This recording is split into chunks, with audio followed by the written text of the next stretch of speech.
아모스가 사역하던 시대는 주전 760년경입니다. 북이스라엘에서 사역한 선지자인데 특징적인 것은 아모스는 북이스라엘 사람이 아니라는 겁니다. 아모스는 남유다 사람이었습니다. 근데 남유다 사람이 북이스라엘에서 사역을 한 것이고, 그러니까 이때가 언제냐면 그 호세아와 비슷한 시기에 사역을 했습니다. 근데 이제 호세아와는 좀 대조적인 측면이 있어요. 그러니까 호세아 같은 경우에는 메시지가 무엇입니까? 호세아의 핵심 단어는 인애입니다. 인애. 하나님의 실패하지 않는 사랑에 대해서 호세아는 이야기를 했다면, 그러니까 호세아 자체가 하나님께서 고매를 취하라고 그랬잖아요. 그래서 결혼을 했으면서도 나가서 다른 남자의 아이를 낳고 오는 고매를 사랑하는 그 모습을 통해서 하나님께서 이스라엘 백성들을 얼마나 사랑하는지를 하나님께서 보여주셨죠.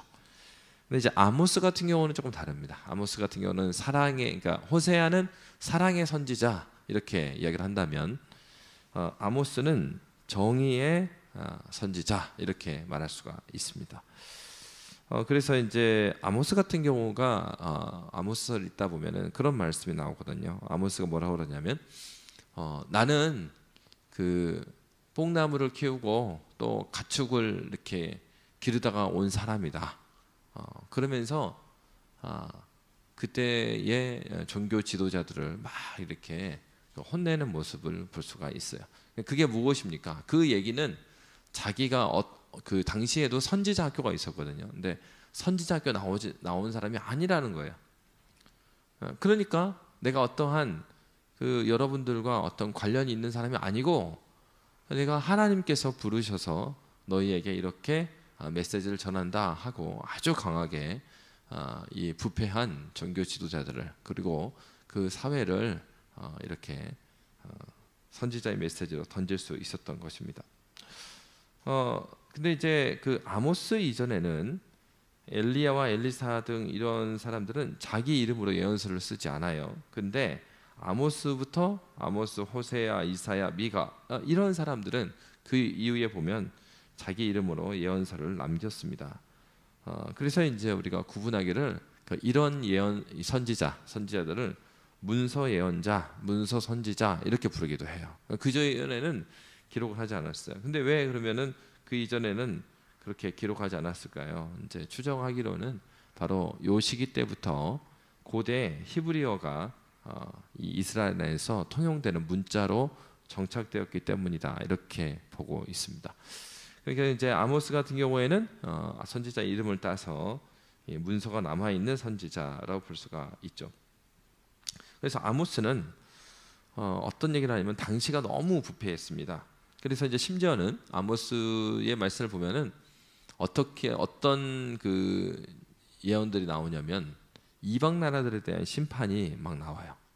근데 이제 이방 나라들의 심판이 나오는데 그 아모스서를 읽으면서 지도를 놓고 그 심판받는 메시지의 나라들을 다 표시해 보면요, 이게 재밌는 게 동그라미가 그려져요. 먼저 그 심판의 메시지를 받는 그 나라들이 가장 큰 동심원을 이루고요. 그리고 두 번째 심판 메시지가 던져진 나라들을 하면 그 안에 있는 원이 그려져요. 그리고 마지막 중심에는 어디가 있습니까? 그 중심에 이스라엘이 있었던 거예요.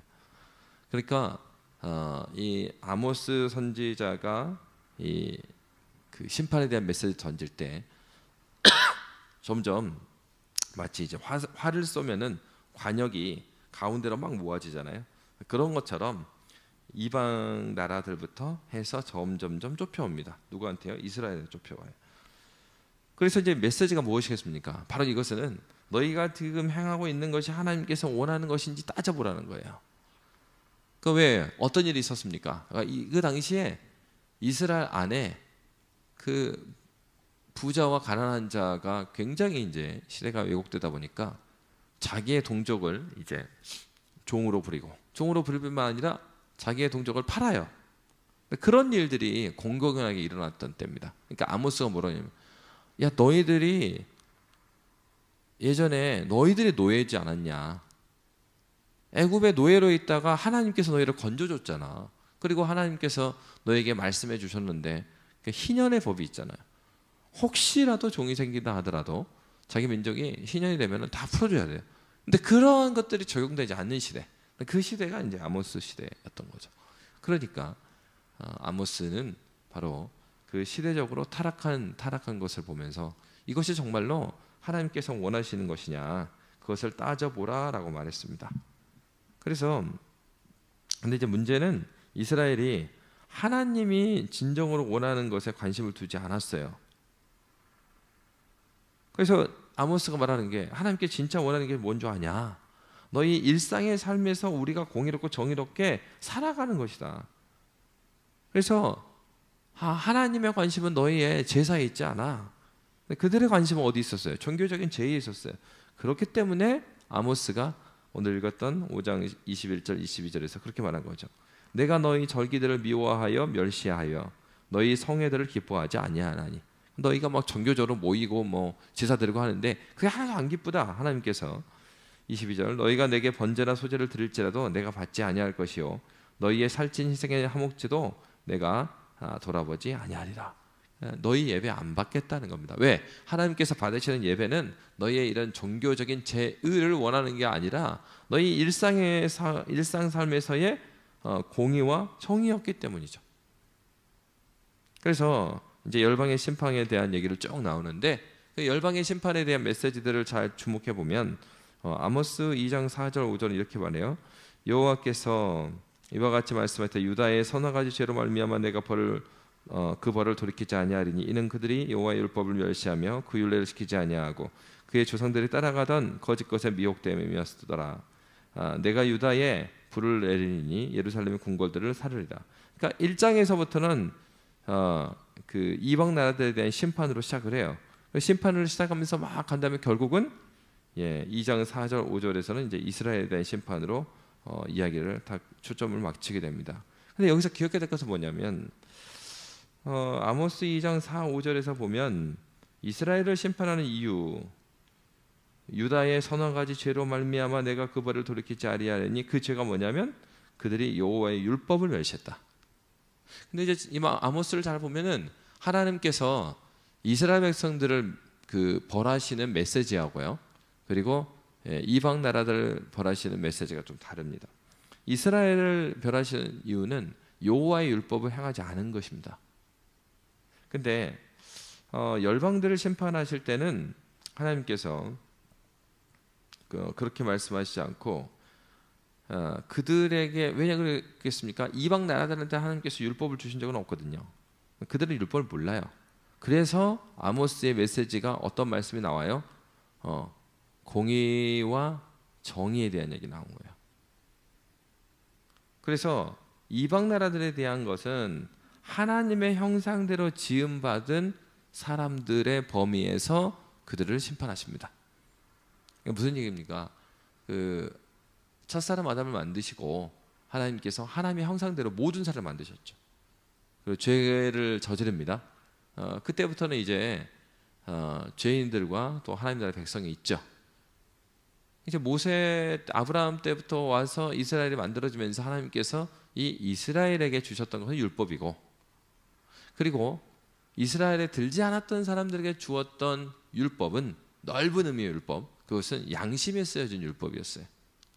그러니까 너희가 이 하나님의 주신 모세의 율법을 가지고 있지 않지만 이방 나라 너희들도 너희 양심에 쓰여진 하나님께서 주신 그 법이 있지 않는가? 그것이 뭐예요? 그게 바로 아모스가 외치고 있는 공의와 정의예요. 그러니까 그 땅에서 너희가 공의롭게, 너희가 하나님을 모르더라도, 나를 모르더라도 하나님 앞에서 공의롭게 살아야 되는데 그렇지 않는 것들을 말씀하시면서 하나님께서 이방 나라들에 대한 심판의 메시지를 던지고 계십니다. 그러면서 이제 메시지가 4장에 가면은 이스라엘에 살 수 있는 길이 하나가 있는데 그거는 오직 여호와를 찾는 길이다. 그래서 아모스 4장 4절 5절에서 이렇게 말해요. 너희는 베델에 가서 범죄하며 길갈에 가서 죄를 더하며 아침마다 너희 희생을 3일마다 너희 11조를 드리며. 베델하고 길갈이 어떤 곳입니까? 굉장히 그들에게 있어서 상징적인 것이죠. 그래서 종교적으로 유명한 지역에 가서 너희가 제사를 드렸다 이거예요. 그리고 5절에 보니까 누룩 넣은 것을 불살라 수은제로 드리며 낙헌제를 소리내어 선포하려무나 이스라엘 자손들아 이것이 너희가 기뻐하는 바니라 주 여호와의 말씀이니라. 너희가 기뻐하는 것은 이런 것인데 하나님께서 이걸 받으신다고요? 안 받으신다는 얘기를 하고 있는 거죠. 그래서 종교적으로 무엇인가 그 강력한 어떤 히스토리를 가지고 있는 베델이라든가 길갈이라는 곳에서 너희가 부르짖어도 아모스 5장 6절 너희는 여호와를 찾으라 그리하면 살리라 그렇지 않으면 그가 불같이 요셉의 집에 임하여 멸하시리니 베델에서 그 불들을 끌 자가 없으리라. 그러니까 오히려 어떤데요? 베델에서 불이 심판이죠. 심판이 임하겠다요. 뭐 하지 않으면 너희가 여호와를 찾지 않으면. 그래서 아모스 선지자의 메시지는 아주 분명하죠. 너희는 여호와를 찾으라 그리하면 살리라 하는 것입니다. 충격적인 하나님 말씀이 나오는데 뒤에 쭉 넘어가면은 아모스 9장 7절이 있습니다. 아모스 9장 7절에 보면 이런 말씀이 있어요. 여호와의 말씀이니라 이스라엘 자손들아 너희는 내게 구스 족속 같지 아니하냐. 내가 이스라엘을 애굽 땅에서 블레셋 사람을 갑돌에서 아람 사람을 기르에서 올라오게 하지 아니하였느냐. 그러면서 하나님께서 북이스라엘을 향하여서 이스라엘과 블레셋 사람과 아람 사람을 하나님이 올라오게 하셨다라고 말하고 있어요. 이 올라오게 하셨다는 의미는 구원하셨다는 얘기예요. 그러니까 이방 나라들에 대한 심판 그리고 이스라엘에 대한 심판을 말씀하신 다음에 뒤로 가면은 구원을 하시는데 이스라엘만 구원하신 게 아니고 블레셋도 아람도 구원하시겠다라고 말하고 있어요. 즉 이게 이스라엘 입장에서 보면요 굉장히 충격적인 답변입니다. 왜냐하면 이스라엘에 구한 것은 자신들의 언약 백성이니까 자신들을 하나님의 약속대로 흥왕하게 해주시는 것이 하나님의 뜻이라고 생각했어요. 자신들만 하나님의 백성으로 생각했던 거예요. 근데 하나님께서 이미 구약에서도 어떤 말씀을 하십니까? 너희만 내 백성이 아니라는 메시지를 이렇게 하시는 거예요. 하나님 구원하시죠. 누구를요? 하나님 나라 백성을 구원하세요. 근데 누구를 구원하신대요? 이스라엘과 블레셋과 아람 사람도 올라오게 했다. 구원하시겠다. 이렇게 말씀하십니다. 결국은 하나님께서는 아모스를 통해서 한 가지는 이방 그 다음에 이스라엘도 심판의 메시지를 던지시죠. 그리고 아모스의 뒤쪽으로 가면은 어떤 메시지 나와요? 구원의 메시지가 나오는데 누구도요? 이스라엘도 구원할 뿐만 아니라 이방 나라 사람들도 구원하시겠다라고 말씀하십니다. 이 메시지 안에 있는 뜻이 무엇입니까? 이스라엘 백성들이 착각하고 있는 거. 우리는 아브라함의 자손이기 때문에 멸망하지 않는다. 다윗의 자손이기 때문에 멸망하지 않는다라는 그 착각. 하나님께서는 너희들의 하나님일 뿐만 아니라 이 열방의 하나님이심을 이 아모스가 보여주고 있는 것이죠. 그래서 하나님은 모든 인류를 어떻게 만드셨어요? 자신의 형상을 따라 만드셨습니다. 그러니까 우리를 사랑할 뿐만 아니라 우리 밖에 든지 않은 자들도 사랑하셔요. 그 예수님께서 어떻게 말해요? 요한복음 10장에서 목자와 양의 관계를 통해서 하나님과 그의 백성이 어떤 관계인지를 설명하시면서 예수님이 말씀하시는 거, 우리 안에 들지 않은 양이 있나니 이렇게 말씀하시잖아요. 그래서 우리가 전도와 선교의 사명을 가져야 될 이유가 바로 이 구약에서부터 이미 있어요. 하나님께서 이스라엘을 가난해 버린 이유, 그게 무엇입니까? 자기만 잘 먹고 살려고? 아니죠. 열방을 향해서 하나님을 섬기는 그 복됨이 무엇인지를 너희가 보여줘라. 그런 의미에서 아브라함의 언약, 네가 복의 통로가 되겠다는 의미는 거기 있는 거예요. 너희만 잘 먹고 잘 살라는 그게 아니고 너희를 통해서 하나님께서 살아계시고 하나님께서 그의 백성들의 아버지가 되신 것처럼 만유의 아버지 되심을 보이라는 겁니다. 바로 아모스 선지자는 이러한 만유의 주인 되시는 하나님, 이스라엘의 하나님일 뿐만 아니라 온 세상을 향한 아버지 하나님의 마음을 보여주는 바로 성경이 아모스서가 됩니다. 그래서 하나님은 모든 인류에게 양심에 쓰여져 있는 그 율법으로 그들을 심판하시고 돌아오기를 원하시고, 또한 이스라엘 백성들에게서는 구체적으로 좁은 의미의 율법, 하나님께서 주신 그 율법을 성문화된 모세에게 준 율법을 통해서 하나님 말씀에 순종함으로 율법을 통하여 하나님을 더욱더 의존하고 사랑함으로 돌아오기를 하나님께서는 원하십니다. 아모스는 호세아서와 대조적으로 정의에 대한 이야기, 그리고 공의에 대한 이야기. 그래서 아모스의 메시지는 굉장히 날카롭습니다. 그 사회에 부조리함에 대해서 아주 강하게 외치면서 그들이 하나님께로 돌이키라고 전하고 있습니다. 교회는 무엇을 행해야 될까요? 분명히 성경은 호세아에서 말하는 하나님의 사랑을 가르칠 뿐만 아니라 아모스가 외치는 하나님의 공의와 정의 또한 가르치고 있습니다. 교회는 이렇게 하나님의 성품을 닮아서 이 땅에서 하나님의 공의와 의를 드러내는 믿음의 공동체로 세워가고 그렇게 살아가야 될 것입니다.